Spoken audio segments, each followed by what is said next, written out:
Sunday show, liberals are in a full meltdown mode, but it's over something that hasn't happened yet. So what cued the liberal outrage? This clip, 60 Minutes posted on Twitter. Why did you agree to come on to 60 Minutes? Don't miss Leslie Stahl interviewing Marjorie Taylor Greene. New Sunday. Here's some of the outrage. MSNBC's Elie Mystal tweeting that legacy media is helping, quote, white supremacists. Former Republican Congressman Adam Kinzinger chimed in saying, quote, insane.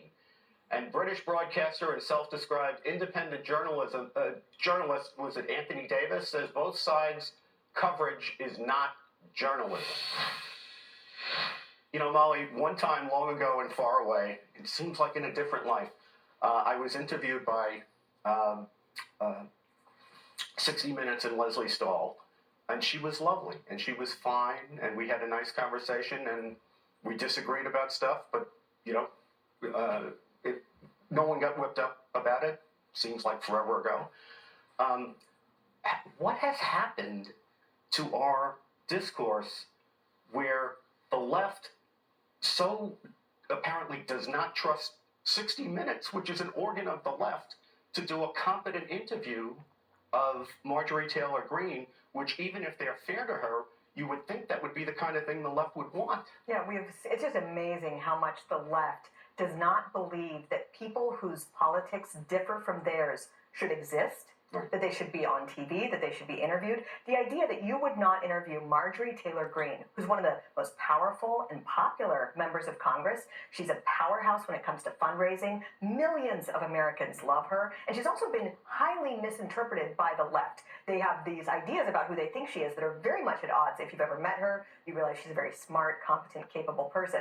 My only beef might be that I think that a lot of Republicans frequently, Republican members of Congress, they go on these left-wing media programs and then they're surprised when they're attacked or when it's poorly portrayed. I hope that Leslie Stahl and 60 Minutes do a decent, fair job, but Republicans need to understand that so as the media have become more and more propaganda and just outright hostile to Republicans, they need to have a different posture than they did maybe 30, 40 years ago. Yeah, well, obviously they have to be prepared when they go in for what they're going to get. But Alicia, why is it better to cancel than to confront? That's what I don't understand. Yeah. Why is it you have your opponent there, you can ask her whatever you want to ask her, and it's 60 Minutes, right? So they can slice and dice it.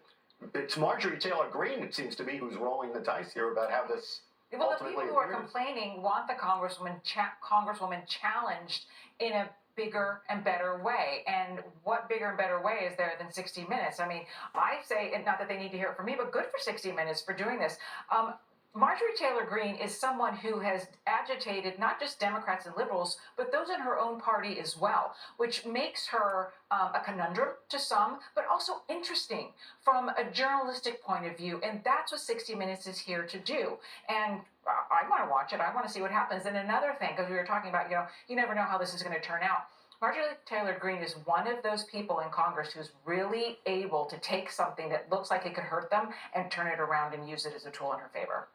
Joe, is this one of these things where we're once again seeing the uneven playing field? For example, I remember during the 2020 election, I thought Democrats who were candidates in the race made a lot of points, especially with independent voters, when they would come on Fox News and sit for interviews. Precisely. Is the left looking at that and saying, no, we're not letting you have that on our organs of opinion? They're pro-echo chamber, and I love that one quote that both sides journalism is not journalism. Actually, that is journalism, completely. And I got to even hear from people I used to respect, like Lester Holt, NBC News, who also made the same argument that no, we can't treat both sides the same way. It's amazing. Look, 60 Minutes has been on the air for more than 50 years. It's a top 10 program. It's a great platform for Marjorie Taylor Greene to go on and a great place for 60 Minutes to challenge her on X, Y, Z. But as we see on college campuses, right, over and over again, shutting down speech is the preferred option over more speech, and we always should be for more speech, Andy. Well, okay. Coming up,